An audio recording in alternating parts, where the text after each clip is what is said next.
다시 아르바이트. 미니 선풍기로 바람을 쐬며 지나가는 남자를 부러운 눈으로 바라보면서 민주는 서점을 향해 걸었다.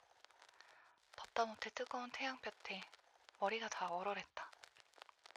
1년 전 이맘때는 이 정도로 덥진 않았던 것 같은데 아닌가?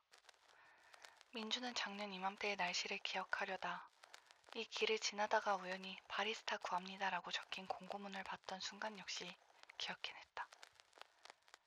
바리스타 구합니다. 하루 8시간, 주 5일 근무입니다. 급여는 면담하면서 알려드릴게요. 커피를 맛있게 내릴 수 있는 분이라면 누구나 환영입니다. 그게 무슨 일이든 우선 일이 필요했던 터라 민주는 바로 다음날 서점을 찾아갔다. 하게 될 일이 커피를 내리는 일이든 물건을 나르고 화장실을 청소하는 일이든 또 햄버거를 만들고 택배를 배달하고 바코드를 찍는 일이든 어차피 민준에게는 아무 상관없었다. 어떤 일이든 그저 돈만 벌게 해주면 그만이었다. 왠지 사람이 가장 없을 것 같은 오후 3시에 서점 문을 열고 들어섰다. 예상대로 서점에는 손님이 한 명도 없었다. 대표로 보이는 여자가 카페 쪽 네모난 테이블에 앉아 손바닥만한 크기의 메모장에 손글씨를 쓰고 있는 모습이 보였다. 여자는 민준이 들어오는 소리에 고개를 들더니 눈인사를 했다. 얼굴에 펴진 자연스러운 미소가 이렇게 말하는 듯 했다. 편히 구경하세요. 저는 방해하지 않을게요. 대표로 보이는 여자가 다시 글을 쓰기 시작하자 민주는 서두르지 않기로 했다. 서점을 먼저 둘러보자. 동네 서점이라 하기엔 제법 크기가 컸다. 군데군데 의자도 놓여있어 눈치 보지 않고 책을 읽을 수 있는 분위기였다. 오른쪽 한 면을 가득 채우고 있는 책장은 이어지는 벽면의 3분의 1 지점까지 뻗어 있었다.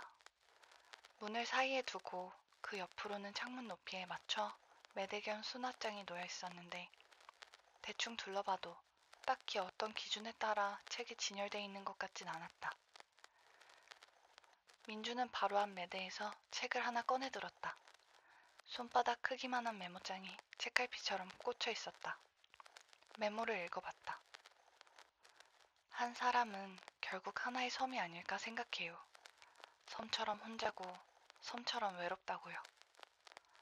혼자라서 외로워서 나쁜 것만은 아니라고도 생각해요. 혼자라서 자유로울 수 있고 외로워서 깊어질 수 있으니까요. 제가 좋아하는 소설은 등장인물들이 섬처럼 그려진 소설이에요. 그리고 제가 사랑하는 소설은 섬처럼 살고 있던 각각의 인물들이 서로를 발견해내는 소설이고요. 너 거기 있었니? 난 여기 있었어. 하는 소설들 말이에요. 혼자여서 실은 조금 외로웠는데 이젠 덜 외로워도 될 것 같아. 너 때문에 하고 생각할 수 있다면 정말 기쁠 거예요. 이 소설은 저에게 이런 기쁨을 맛보게 해줬어요. 민주는 메모장을 원래대로 다시 책에 꽂고 책 제목을 확인했다. 고슴도치의 우아함이라고 적혀 있었다. 그는 가시를 잔뜩 세운 고슴도치가 우아한 자태로 걸어가는 모습을 떠올려봤다. 고슴도치? 혼자? 외로움? 깊이? 혼자라서 자유로울 수 있고 외로워서 깊어질 수 있다는 말. 민주는 혼자여도 그뿐, 외로워도 그뿐이라고 생각해오던 터였다. 혼자를 피하려는 노력, 외로움을 피하려는 노력은 그래서 하지 않았다. 그래서 확실히 자유로웠다. 그런데 그렇다고 깊어졌나? 잘 모르겠다. 민주는 방금 본 그 메모가 대표처럼 보이는 여자가 테이블에 앉아 지금 하고 있는 일과 관련 있을 거라고 짐작했다. 이걸 다 직접 쓰는 건가? 서점은 책만 진열해놓고 팔면 그만인 줄 알았더니 그게 아닌가 보다. 서점을 둘러본 민주는 커피 머신을 마지막으로 확인하곤 여자에게 말을 걸었다. 네, 뭐 필요한 거 있으세요? 영주는 글을 쓰다 말고 일어나 민준을 봤다. 아르바이트 공고 보고 왔어요. 바리스타요. 아, 공고? 이쪽으로 와서 앉으세요. 영주는 오래도록 기다려왔던 사람을 이제야 만났다는 듯 환한 얼굴로 민준을 맞았다. 그를 자리에 앉히고는 카운터 옆 책상에서 종이 2장을 가지고 와 테이블에 올려놓았다. 영주는 민준 맞은편에 앉으며 물었다. 여기 근처 사세요? 네. 커피는 내릴 줄 아시고요? 네. 커피숍 아르바이트 여러 번 했어요. 그럼 저기 저 커피 머신 다룰 수 있겠어요? 민준이 커피 머신을 슬쩍 돌아봤다. 아마도요. 그럼 커피 한번 내려주실래요? 지금요? 네, 2잔만 내려줘요. 우리 커피 마시면서 얘기해요. 커피를 사이에 두고 2사람은 마주 앉았다. 영주는 민준이 내려준 커피를 마시고 민준은 그런 영주를 바라봤다. 커피를 내리기 전만 해도 민준은 긴장하지 않았다. 그런대로 괜찮은 커피 맛을 내는 데에는 늘 어려움이 없었기 때문이다. 그런데 자기가 내린 커피를 말없이 음미하는 영주를 보고 있자니 어쩐지 긴장이 됐다. 영주는 천천히 2모금을 마시고 나서야 민준을 바라봤다. 왜 안 마셔요? 마셔보세요. 맛있어요. 네. 2사람은 20분 정도 이야기를 나눴다. 주로 영주가 말하고 민준은 들었다. 영주는 커피가 아주 맛있다며 바로 일해줬으면 좋겠다는 의사를 밝혔고 민준은 원래 그러려던 것이기에 그러겠다고 간단히 대답했다. 영주가 말하기에 민준은 이 서점에서 바리스타 역할에만 충실하면 된다고 했다. 영주가 커피에 관해 신경을 딱 끊을 수 있게만 해달라는 거였다. 원두를 고르고 사는 일까지 할 수 있겠느냐고 영주는 재차 물었다. 민주는 그게 뭐 어려운 일일까 싶어 이번에도 역시 그러겠다고 간단히 대답했다. 제가 거래하는 로스팅 업체가 있어요. 그곳 대표님이 잘 해줄 거예요. 네. 각자 자기 일을 잘하면 돼요. 그러다 한쪽이 바쁘다 싶으면 보조로 조금 도와주면 되고요. 네. 내 쪽에서만 도움을 청하는 건 아니에요. 민준 씨가 바쁘면 저도 도와줄 거예요. 네. 영주는 민준에게 계약서를 내밀었다. 계약서 내용이 마음에 들면 사인을 하면 된다면서 민준에게 볼펜도 하나 건넸다. 영주는 민준에게 계약서 내용을 하나하나 짚어줬다. 주 5일 일하는 거예요. 일요일, 월요일을 쉬고요. 오후 12시 30분부터 8시 30분까지고요. 괜찮아요? 네. 서점은 주 6일 열어요. 저는 일요일만 쉬고요. 아, 네. 초과 근무하게 되면 그럴 일은 거의 없을 테지만 초과 근무 수당이 있고요. 네. 시간당 12,000원이고요. 12,000원이요? 주 5일 근무하려면 그렇게는 받아야 하겠더라고요. 민주는 저도 모르게 고개를 돌려 서점을 둘러봤다. 자기가 여기 들어온 이래 손님이 한 명도 없었다는 사실을 문득 깨달았다. 서점 대표도 이 사실을 알고 있는지 궁금했다. 아마도 아르바이트생을 처음 고용하는 듯 보이는 이 대표가 지금 아무것도 모르고 이러고 있는 것 같다는 생각이 들었다. 민주는 매우 손쉬운 일을 처리하듯 가뿐히 앉아있는 영주가 어딘지 모르게 미심쩍었다. 그래서 자기도 모르게 오지랖을 부리고 말았다. 보통은 이렇게 많이 안 주세요. 영주가 고개를 들어 민준을 봤다가 이내 무슨 말인지 이해하겠다는 듯 계약서를 내려다보며 말했다. 그렇죠. 힘들 거예요. 높은 임대료 때문인 건데. 민준 씨, 여긴 괜찮아요. 걱정 말아요. 여기까지 말하고 영주는 고개를 들어 민준의 눈을 바라봤다. 무심해 보이면서 어딘지 따뜻해 보이기도 하는 눈이었다. 이 점이 마음에 들었다. 하나로 읽히지 않는 눈빛. 오래도록 알아가며 대화 나누고 싶은 눈빛. 영주는 민준의 태도도 마음에 들었다. 억지로 꾸미지 않는 태도였다. 영주에게 잘 보일 마음이 별로 없다는 태도. 그러면서도 예의가 배어있는 태도. 일하려면 충분히 쉬어야 하고 쉬더라도 돈은 일정 금액 이상은 받아야 생활이 가능하잖아요. 영주의 말을 듣고 민주는 계약서를 다시 읽어봤다. 그러니까 이 대표는 알바생이 충분히 쉬며 일할 수 있게끔 주 5일, 하루 8시간을 먼저 생각해 놓은 후에 알바생이 일정 금액을 받게 하려고 시간당 12,000원으로 알바비를 정했다는 말이었다. 초보 대표의 정의일까? 아니면 이 서점이 보기보다는 꽤 수입이 좋은 걸까? 민주는 영주가 사인을 하라고 해서 했다. 영주도 사인을 했다. 그가 계약서를 들고 자리에서 일어났다. 문 밖까지 배웅을 나온 영주에게 묵례를 하는 민준에게 영주가 말했다. 근데 이 서점 2년밖에 못할지도 몰라요. 그래도 괜찮아요? 요즘 누가 아르바이트를 2년 이상 한단 말인가? 민준이 지금껏 가장 길게 일했던 아르바이트는 6개월이었다. 민준 입장에서는 영주가 다음 달에 갑자기 일을 그만두라고 한다고 해도 별 아쉬울 것도 없었다. 그래서 그는 간단히 네라고 대답했다. 영주라는 사람을 의아하게 생각하며 네라고 대답한 게 벌써 1년 전 일이다. 그동안 영주와 민주는 처음에 약속한 대로 각자 맡은 바 임무에 충실했다. 영주는 새롭게 일을 꾸미면서 손님들 반응을 살피는 재미에 빠진 듯 했고, 민주는 묵묵히 원두를 고르고 사고 커피를 내렸다. 확실히 영주는 커피 맛만 좋으면 민준에겐 더 바랄 게 없는 모양이었다. 그녀는 할 일이 없어 멍하니 앉아있는 민준을 보며 얼굴 표정이 웃기다며 웃음을 터뜨리기도 했다. 보통 이럴 땐 눈치를 줘야 하는 건데 하고 생각하며 민준도 따라 피식 웃곤 했다. 민준은 머리카락을 타고 흐르는 땀을 닦으며 서점 문을 열고 안으로 들어섰다. 시원한 에어컨 바람이 기분 좋게 몸을 감쌌다. 저 왔습니다.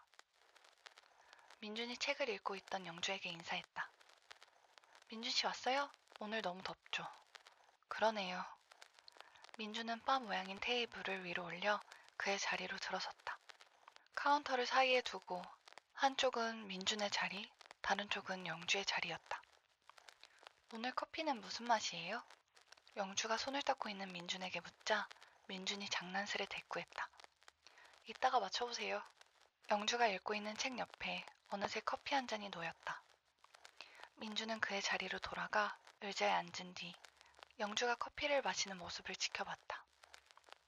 영주가 커피 잔을 도로 내려놓고 잠시 뜸을 들이더니 말했다.